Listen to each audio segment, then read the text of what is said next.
From CBS News Bay Area, this is the Evening Edition.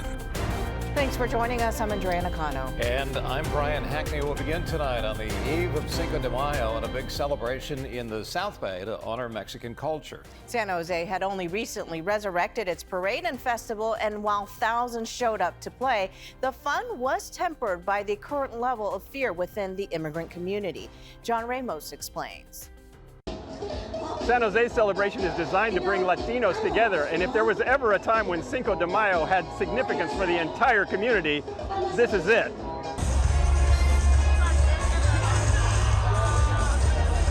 For a city with such a large Latino community, this is only the second annual Cinco de Mayo celebration featuring the iconic lowrider automobiles.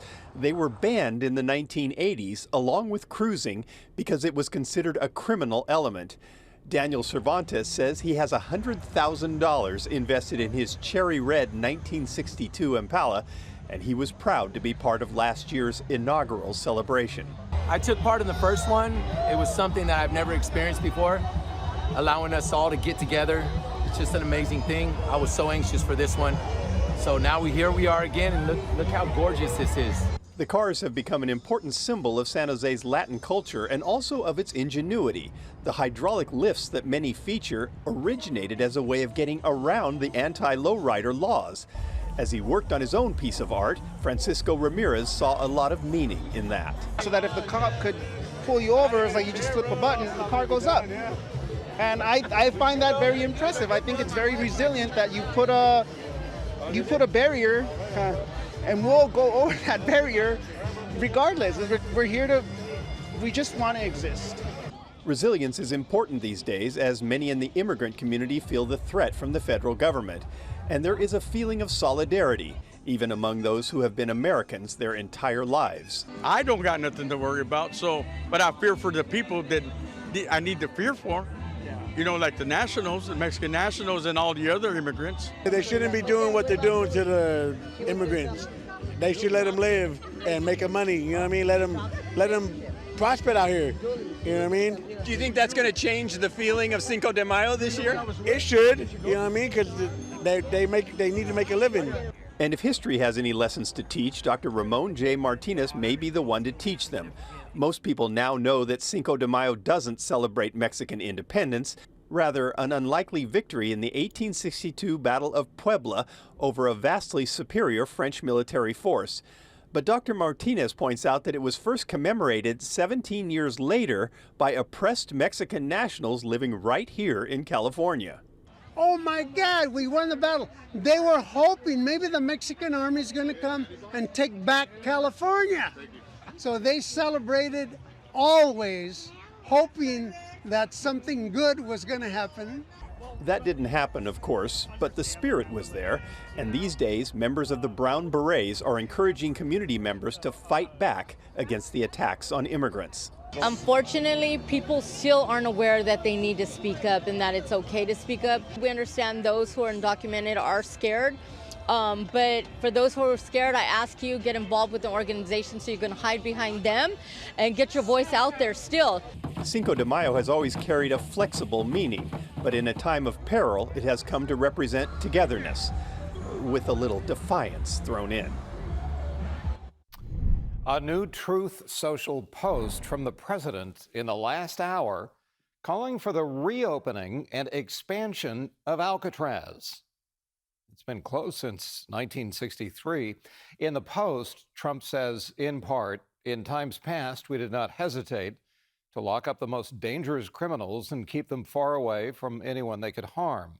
He went on to say, that is why today I am directing the Bureau of Prisons, together with the Department of Justice, FBI, and Homeland Security, to reopen a substantially enlarged and rebuilt Alcatraz to house America's most ruthless and violent offenders. Again, that came out in just the last hour. Alcatraz is currently a tourist attraction here in San Francisco.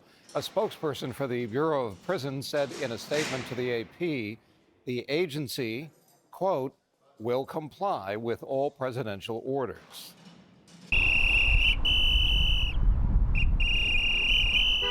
And in San Bruno, another community showing up for its immigrant heritage today, protesting the Trump administration at a Tesla supercharger station at the Tanforan Mall. The mall was previously one of the many detention centers that held Japanese Americans who were arrested and imprisoned without due process during World War II. Dahlin spoke to demonstrators about the importance of the rally.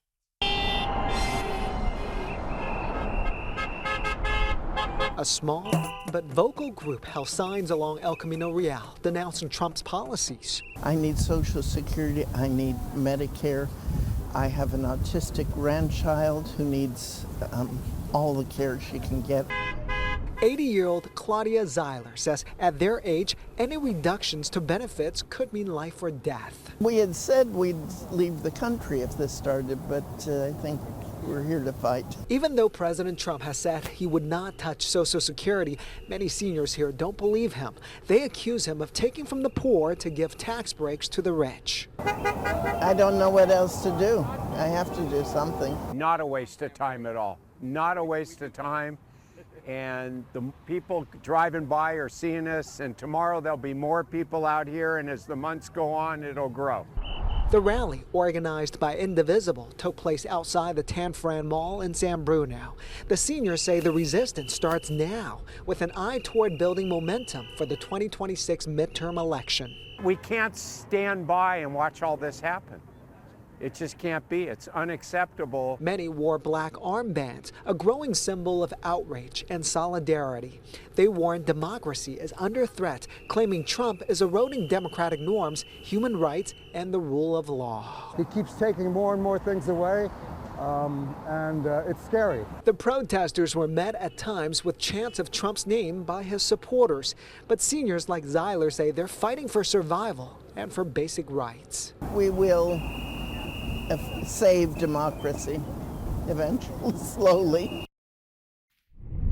Oh, what a nice day this was. We turned off the worst of the wind, and you can see outside it has been a gorgeous day. That's not why I'm here with you early in the newscast. I'm here to give you a heads up that tomorrow some of these places are going to be 10 degrees warmer than even this. You already started a pretty nice warm up today. But if we transition from looking at today's daytime highs, we're going to say goodbye to that. And I want you to watch the color transition. Those are tomorrow's color codes. We're going to remove the numbers that are on there now, and I want you to see just how much warmer you're going to be. In the North Bay, you're like 5 to 6 degrees warmer. You might notice that a bit, but maybe not much. You want to see who's really going to notice this tomorrow?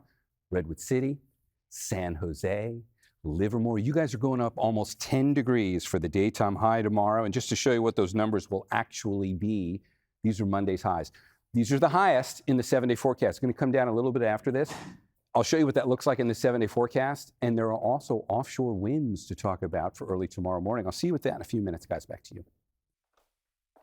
All righty, Darren, we turn to basketball and the greatest phrase in sports, well, at least one of them, Game 7. It's a must-win for the Warriors tonight in Houston. Steph Curry told us he isn't packing light with the winner of tonight's game, headed straight to Minnesota for round 2 of the playoffs this week. Amanda Harry is at Thrive City for the Warriors watch party. And with tip-off in just moments, Amanda, there must just be a few nervous fans out there. There are a lot of nervous fans, but a lot of excited fans, too. I was here for Game 1, and already this crowd is much bigger than that, and the game doesn't start for another 30 minutes. Take a look at all of these people here that are filling Thrive City right now. This game is win or go home. Whoever loses is out of the playoffs, and their season will be over. The Warriors jumped out to a 3-1 lead in the series, but dropped 2 games in a row to the Houston Rockets. The Warriors have struggled from the field. Their field goal percentage was below 40% before they pulled their starters in Game 6. In the Steph Curry, Draymond Green, and Steve Kerr era, the Warriors are 3-1 in Game 7. One of the wins came against the Rockets back in 2018. Now all of these fans are hoping that the Warriors have a repeat of 2018 and win this game as well and move on to the next series. All righty, Amanda, thanks much. Up next, the Valkyries are showing kids what it means to show up and play. Even though I've seen little boys here today, it's like this is the girls' space. It actually looks like fun. Girls from across the bay today were at Piedmont's Winter Field for the 4th annual Play Like a Girl event. They got the chance to meet with professional athletes and try out 29 different sports like lacrosse and boxing, skateboarding, and more. Former WNBA players shared why it's important for girls to have access to sports. I want them to see my gold medal. I want them to see what it looks like, that you can be a professional athlete, you can play sports, you can have fun, you can just be embodied, and like so much confidence we get as young girls from being in our bodies, showing up, playing a sport. Over 1,000 girls aged 2 to 18 took part in the event today. It was free, much like Darren's forecast. Darren. Yeah, right. All the more reason to tune in, especially because I've got a pretty good heads up on tomorrow. I already showed you at the top of the newscast how some of us are going to be 10 degrees warmer tomorrow. And I'll show you a quick review on that again in this forecast. But first, I just want to give you a little background as to what is going on here.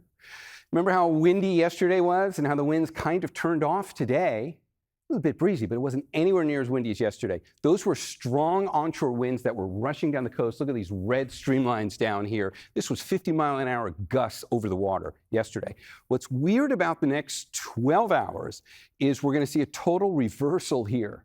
Offshore winds are coming back tomorrow. These were like going onshore down the coast. What happens tomorrow is almost more like a fall setup. Watch what happens when we animate this.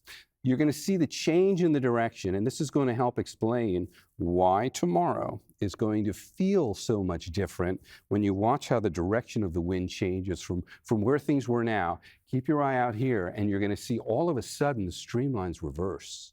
Those are offshore winds. Look at the time.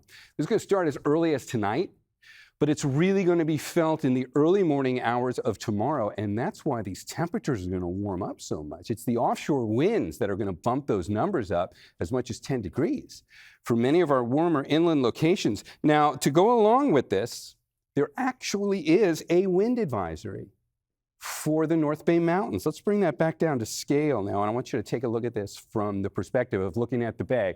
This is the stuff from today. We still have a bit of a wind issue from the onshore winds. This map gets kind of complicated because what it's communicating here are two separate time frames.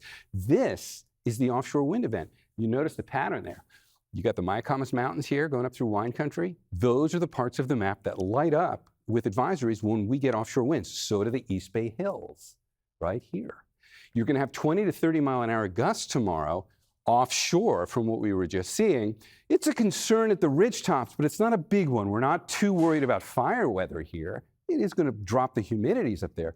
But the thing about this is most of us probably won't even feel the wind all that much. When offshore winds like that happen, it's not like we necessarily feel them down at the lower elevations where we live. Instead, what we're really going to notice is that big jump. And just to show you that review again, who's going to feel this biggest difference tomorrow? South Bay, Redwood City, Tri-Valley. You guys are going to be 10 degrees warmer tomorrow than you were today. And I kind of showed you what that looks like when we played through the kind of representative spots for daytime highs. And you can see what that looks like again. Those numbers are really taking a bit of a jump. That is your Monday. Let's say goodbye to that, bring in the 7-day forecast and show you how this will look. We'll start out by looking at our warmest microclimate, the inland microclimate. And you can see how those numbers take their big jump there on Monday.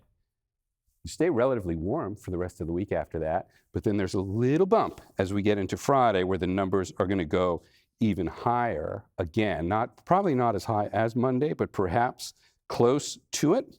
And when we see the 7-day forecast for the Bay, there we go.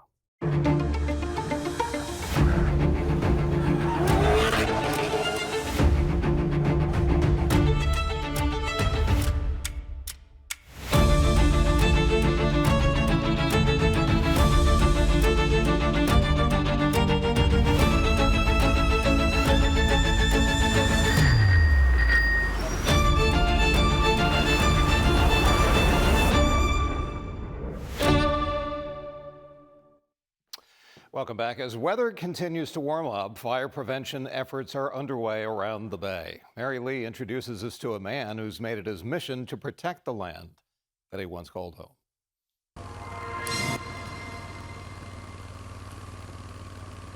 Stage in front of them, and you'll be able to see the plot right below. For Brian Christensen, protecting Sanborn County Park is personal. That's because this park was once his home. The redwoods actually are probably my favorite community that I have out here. I actually lived in Sanborn Park as a resident ranger for 5 years. My kids grew up here. Brian is a park ranger supervisor and wildland firefighter for Santa Clara County Parks and Rec. He's leading a mission here at Sanborn County Park, conducting controlled pile burns to reduce the risk of devastating wildfires. If you take the fuels away from a fire, it's like not having a fuel for your campfire. If you don't have the logs to put on your campfire to make it big, well, then you don't have anything to burn. So if we burn those light, flashy fuels on the ground, some of those intermediate fuels like the limbs that are here, it takes that away so you have no continuity of fire throughout the environment that is out here. There you go. As crews ignite the first burn pile, Brian keeps a close eye on conditions to make sure it's safe to continue. The fine fuels are way too dry. This day, Brian did not like what he saw. We had almost fully engulfed piles in 7 minutes. We ultimately have to say no and move on. Vegetation had dried up too quickly in a recent warm and dry weather, making it burn faster than expected. Because of that, Brian and his crew decided to stop the project for the day. When we did light the fire on the ground, it's kind of our test fire to see how the fuels are going to react. I did see things I did not like. We did get a lot of ember casting. We got a lot of ground creep around the piles, even though we did have hand lines scratched around it. So ultimately, I called off the whole operation. Hurts your pride. But ultimately, it's the safety of the community, safety of the folks, and the safety of the environment. So I had to make the call to say no. But just spread It's out Brian's through passion the to whole area. protect our beautiful parks. He said his team will conduct controlled burns again, but only when conditions are right and safe. Already talking about fire season. I know. Well, we're going to have temperatures temperatures and the offshore winds.